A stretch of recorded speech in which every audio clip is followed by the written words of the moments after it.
അപ്പം നമ്മൾ പറഞ്ഞുകൊണ്ടിരിക്കുന്നത് റിയൽ എസ്റ്റേറ്റിനെ കുറിച്ചിട്ടാണ്. നിങ്ങളൊരാൾ ചോദിച്ച പോലെ റിയൽ എസ്റ്റേറ്റിൽ എന്തുകൊണ്ടാണ് ഈ വേർഡ് റിയൽ എന്നുള്ളൊരു വേർഡ് അതിൽ കിടക്കുന്നത് എന്നുള്ളത് ഞാനൊരു സ്റ്റോറി പറയാം. നമ്മൾ മനുഷ്യന്മാർ ഈ ലോകത്ത് ഉണ്ടാവുന്നതിൻ്റെ കോടാനുകോടി വർഷങ്ങൾക്ക് മുമ്പ് തന്നെ ഇവിടെ ഈ ഭൂമിയുണ്ട്. ഓക്കെ, ഈ ഭൂമി ഉണ്ടായി കഴിഞ്ഞ് ഒരുപാട് കഴിഞ്ഞിട്ടാണ് മനുഷ്യൻ ഈ ഭൂമിയിൽ വരുന്നത്. അതേപോലെ ശാസ്ത്രം പറയുന്നത് നമ്മൾ മനുഷ്യന്മാർ ഈ ഭൂമിയിൽ നിന്ന് മരിച്ചു പോയി കഴിഞ്ഞാലും ഒരുപാട് കോടാനുകോടി വർഷം ഭൂമി വീണ്ടും നിലനിൽക്കുന്നുള്ളതാണ് പറയുന്നത്. സോ ദ വേർഡ് റിയൽ എന്ന് പറയുന്നത് യാഥാർത്ഥ്യമാണ്. നമ്മളെ മനുഷ്യൻ ഇവിടെ ഉണ്ടെങ്കിലും ഇല്ലെങ്കിലും എന്നും എക്സിസ്റ്റിംഗ് ആയിട്ട് നിൽക്കുന്ന ഒരു സംഭവം യാഥാർത്ഥ്യമായതുകൊണ്ടാണ് ഈ റിയൽ എസ്റ്റേറ്റ് എന്നുള്ളൊരു വേർഡ് റിയൽ എന്ന് വരാനുള്ള ഒരു കാരണം. സോ എന്താണ് റിയൽ എസ്റ്റേറ്റ്? മേജറായിട്ട് 3 കാര്യങ്ങളാണ് റിയൽ എസ്റ്റേറ്റ് എന്ന് പറയുന്നത്. അതിൽ ഒന്ന് എന്ന് പറയുന്നത് ഇറ്റ്സ് ലാൻഡ് എന്ന് പറഞ്ഞാൽ നിങ്ങൾക്ക് എല്ലാവർക്കും അറിയാമായിരിക്കും, നമ്മളൊക്കെ കാണുന്ന ഭൂമി അതിനെയാണ് ലാൻഡ് എന്ന് പറയുന്നത്. And second one is buildings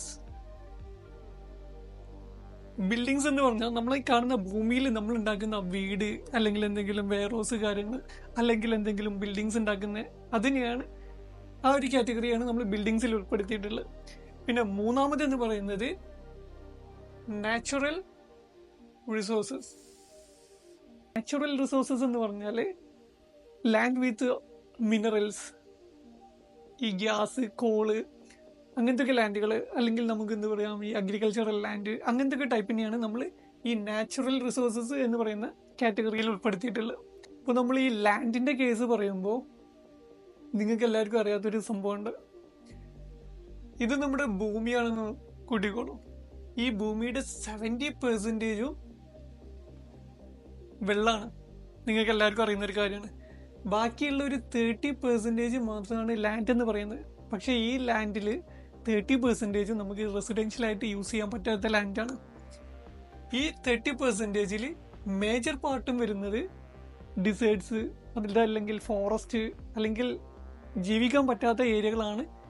ഈ 30% ഒരു 25% ടോട്ടലി വരുന്നത്.